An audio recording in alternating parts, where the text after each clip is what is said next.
Salam aleikum, boa tarde, boa noite, bom dia. Não sei que hora você vai estar vendo esse vídeo. Vamos dar continuidade à nossa aula do vídeo anterior. Nós falamos sobre se a alma é imortal. E agora vamos para a segunda parte do estudo, né? Vamos falar sobre a influência grega e o cristianismo, quando o corpo se tornou prisão e o céu refúgio. A alma humana para os profetas de Israel não era centelha cair desejando escapar da matéria. Era um sopro sagrado, insuflado no pó, feito para habitar o mundo, santificá-lo e viver nele com inteireza. O corpo e a alma, na visão hebraica, não são inimigos, são parceiros numa missão espiritual da existência. Essa visão, contudo, sofreu um corte profundo ao encontrar o pensamento grego pagão. Platão, a alma contra o corpo. Foi Platão, o grande filósofo de Atenas, que moldou de forma duradoura a ideia de uma alma imaterial, imortal e consciente, prisioneira de um corpo corruptível. Em seus escritos, especialmente no Fédon e na República, o corpo é descrito como um cárcere que obscurece a razão, e a morte como uma libertação da alma para retornar ao mundo ideal no plano puro, eterno e incorpóreo. Essa concepção não nasceu em Jerusalém, mas em Atenas. Não brotou da Torá, mas das academias pagãs. No mundo grego, o espírito é elevado e a matéria inferior. A salvação é escapar da carne e não redimi-la. A fusão com o cristianismo nascente. Quando os primeiros teólogos cristãos buscaram formular suas doutrinas diante do público romano e helenista, muitos se voltaram para os modelos filosóficos disponíveis. Foi nesse contexto que Orígenes e Agostinho e outros pensadores do século II ao século V fundiram os ensinamentos sobre Yeshua com a linguagem e lógica de Platão, Plotino e os neoplatônicos. Nasceu então uma teologia que passou a ensinar, primeiro, que a alma pré-existia ao corpo, influência direta do platonismo. Segundo, que ao morrer, o justo ia imediatamente para o céu e o ímpio para o inferno. Terceiro, que o corpo era inferior e a alma, o verdadeiro eu eterno. Essa nova concepção rompia com a esperança judaica de ressurreição do fim dos tempos, substituindo-a por um sistema de recompensa e punições imediatas em dimensões etéreas. O céu tornou-se o destino eterno e o corpo uma carcaça descartável. O judaísmo resistiu à fidelidade à ressurreição dos mortos. O judaísmo, porém, nunca aceitou essa visão como sua. Em meio à diáspora, perseguições, helenização e destruições, os sábios guardaram o fogo da esperança escatológica acesa, centrada não na fuga da alma, mas na vida restaurada, corpo e alma juntos, no tempo que Hashem determinar. Essa é a fé declarada por Rambam Maimônides em seus 13 princípios de fé, citado diariamente por judeus piedosos em todo o mundo. Eu creio com fé plena na ressurreição dos mortos, no tempo que aprover ao Criador. Essa não é uma metáfora, é uma afirmação literal. A ressurreição não é simbólica nem espiritualizada. É real, física e cósmica. É a separação final de todas as injustiças, a cura do mundo, a redenção da carne e da alma, juntas como foram criadas. Entre Atenas e Jerusalém, dois caminhos se abriram na história da teologia. Primeiro, o caminho de Atenas, que espiritualizou a alma, demonizou o corpo e fez do céu um refúgio imediato. Segundo, e o caminho de Jerusalém, que santificou a vida neste mundo, consagrou o corpo como recipiente do sagrado e espera com paciência o retorno da vida ao tempo de Machia. O judaísmo não nega que a alma tem uma origem elevada, mas afirma com convicção que sua missão é aqui. Seu destino final também será aqui, na terra restaurada, sob a luz da presença divina. E reviverão os teus mortos. Tu farás descer o orvalho da luz e a terra dará luz os adormecidos. Isaías 26, 19. O Novo Testamento e a vida eterna. Ecos hebraicos sob o véu grego.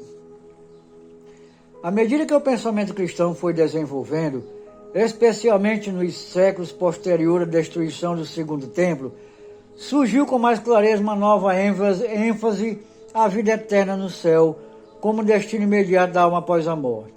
Essa formulação, influenciada pelas ideias platônicas e pelo afastamento crescente das raízes judaicas do movimento original, passou a se tornar central nas doutrinas cristãs. No entanto, mesmo entre os evangelhos e escritos apocalípticos do chamado Novo Testamento, ainda ecoa elemento de uma escatologia judaica mais antiga, marcada não pela fuga da alma, mas pela espera da ressurreição no fim dos tempos. Mateus 25, 46. Vida eterna após o juízo. E estes irão para o castigo eterno, mas os justos para a vida eterna. Este versículo, inserido em um discurso escatológico, fala de uma separação final após o julgamento, não de uma recompensa instantânea. A vida eterna aqui é consequência de um evento escatológico, que ainda virá, não um estado automático após a morte. A linguagem lembra o livro de Daniel 12, versículo 2, que trata do mesmo juízo após a ressurreição dos mortos. João 3,16. Vida eterna como promessa futura. Porque todo aquele que nele crê tem a vida eterna. João 3,16. Este versículo é frequentemente citado como evidência de uma recompensa celestial imediata, mas mesmo aqui, a vida eterna não está associada no texto a uma súbita subida ao céu após a morte, e sim a uma promessa escatológica de salvação, cuja realização plena ainda pertence ao futuro. O texto reflete a expectativa messiânica moldada pela linguagem dos judeus do Segundo Templo, onde a ressurreição dos mortos era parte da esperança coletiva. Apocalipse 21, 4. O fim da morte em um mundo restaurado. E Deus enxugará de seus olhos toda lágrima, e não haverá mais morte. Apocalipse 21, 4. Aqui, a visão é ainda mais próxima do pensamento hebraico, tradicional. Não se trata de uma alma vivendo um céu espiritual, mas de um mundo transformado, onde a morte deixará de existir. Essa é a mesma esperança dos profetas Isaías e Ezequiel e do próprio Daniel. A Nova Jerusalém é descrita não como um céu étereo, mas como uma realidade terrestre purificada, onde Deus habita com os homens.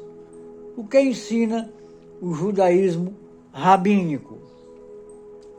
Enquanto o cristianismo helenizado desenvolvia a doutrina de céu e inferno como destinos imediatos e imutáveis, o judaísmo rabínico manteve o foco na restauração, não na evasão. A alma no judaísmo não é recompensada ou punida eternamente logo após a morte, mas entra em um processo dinâmico, purificador e, sobretudo, transitório até o tempo do fim. Olam Haneshamot, o mundo das almas. Após a morte, a alma adentra o Olam Haneshamot, o mundo das almas. Esse não é um céu de glória eterna, mas um estado intermediário, um lugar de repouso, elevação ou purificação, conforme o martírio da alma e a misericórdia divina. Ali a alma é preparada como quem aguarda o chamado do rei. Olam Rabá, o mundo vindouro. A verdadeira recompensa virá com a Teshivat Hametim, ressurreição dos mortos, que ocorrerá no tempo do Mashiach, quando o mundo será redimido. O Olam Rabá, mundo vindouro, não é lugar hétero, mas uma nova era neste mundo, em que o corpo e a alma voltarão a viver em harmonia, sob a presença revelada de Hashem. Essa doutrina é tão central que o Talmud afirma: todo Israel tem parte no mundo vindouro. Sanhedrin 90a. E o Rambam a declara como 13º princípio de fé. Eu creio com fé plena na ressurreição dos mortos, no tempo que aprouver ao Criador. Corpo e alma serão reunidos, não separados eternamente, diferente da visão dualista grega que separa e opõe corpo e alma. O judaísmo ensina que o ser humano será restaurado por completo. A alma não está destinada a flutuar no céu. Ela foi criada para habitar o corpo e voltar a fazê-lo. Esta restauração ocorrerá neste mundo, que será purificado, transformado e elevado, não destruído ou abandonado. O corpo será santificado, a alma será refinada e a vida finalmente será plena. A vida eterna na tradição de Israel. A vida eterna, na linguagem judaica autêntica, não significa uma alma pairando nos céus. Significa a vitória da vida sobre a morte, da justiça sobre o caos e da presença divina sobre o exílio. O Tanakh, os profetas, o Talmud e os sábios de todas as gerações ensinaram. A vida eterna é a vida restaurada, é a ressurreição dos mortos, é o mundo transformado pela luz de Hashem. E os remidos do Eterno retornarão e virão a Sion com cânticos e alegria eterna sobre suas cabeças. Isaías 35:10. Conclusão: a alma, o corpo e a esperança que não morre. Após percorrermos os textos sagrados, os testemunhos dos profetas, os ensinamentos dos sábios e a herança espiritual de Israel, uma verdade se revela com simplicidade poderosa. A Bíblia hebraica não ensina a imortalidade da alma como separação do corpo. Ela não promete um céu onde a alma vive consciente após a morte. Ela não glorifica a fuga da terra. O que a Torá nos oferece é algo diferente e mais profundo. A dignidade do corpo, a unidade do ser humano e a esperança de uma ressurreição futura, quando Hashem restaurará a vida com justiça e plenitude. Deus, desde Bereshit até Daniel, desde os Salmos até Ezequiel, a mensagem é consistente. A alma não vive por si mesma, ela não é eterna por essência, mas sim por decreto divino. Ela pertence a Deus e só Ele pode chamar de volta à existência aqueles que dormem no pó da terra. A alma que pecar, essa morrerá. Ezequiel 18:4. A crença em uma alma incorpórea, eterna e consciente, separada do corpo, vem da outra tradição, a filosofia grega pagã. Ela não emergiu dos profetas nem dos escribas de Israel, mas das academias de Atenas. Foi mais tarde adotada e reinterpretada por teólogos cristãos, como Orígenes e Augustinho, que fundiram elementos da Torá com categorias platônicas, criando um sistema que jamais foi reconhecido como autêntico pelo judaísmo rabínico. Em contraste, o judaísmo afirma que o ser humano será restaurado por inteiro, corpo e alma reunidos, no tempo do Mashiach, no Olam Rabá, mundo vindouro, quando o mundo será redimido e a presença de Hashem será plena entre nós. Essa é a esperança que sustentou o povo de Israel em seus exílios, nos seus lutos e nos seus cantos. Não a imortalidade abstrata, mas a vida ressuscitada, não um céu distante, mas uma terra santificada. Despertai e exultai, vós que habitais no pó. Isaías 26, 19. Para onde vamos a partir daqui? Tendo desfeito as camadas do pensamento estrangeiro que cobrir a visão bíblica original sobre a alma e a morte, voltamos agora para outro tema igualmente esquecido e muitas vezes distorcidos: a adoração com imagens, o que a Torá realmente proíbe. No próximo capítulo, mergulharemos nas fontes do Halahá e dos profetas para entender por que as representações visuais no culto e um ponto tão sensível na espiritualidade de Israel e o que está por trás da proibição das imagens esculpidas. Prepare-se para descobrir não apenas o que está escrito, mas o que foi silenciado e como isso moldou a identidade do povo judeu diante das nações. Muito bem, amados irmãos, ficamos aqui com mais esta lição, terminada e esclarecida de uma vez por todas. A alma não é imortal e os planos do Eterno é que ressuscitaremos no último dia, no dia do Mashiach, e os justos herdarão a terra e habitarão nela com justiça. Essa é a promessa verdadeira das Escrituras. Não filosofias e doutrinas pagãs que o cristianismo contaminado ensina por aí. Tá bom? Essa é a verdade. Doa quem doer. Este canal é monoteísmo racionalista. A verdadeira religião de Deus está aqui para esclarecer todos esses assuntos mediante os escritos e as tradições dos profetas, dos rabinos e dos anciões de Israel. A paz de todos, que Deus nos abençoe, que Deus nos guarde e até a próxima oportunidade, se Deus quiser.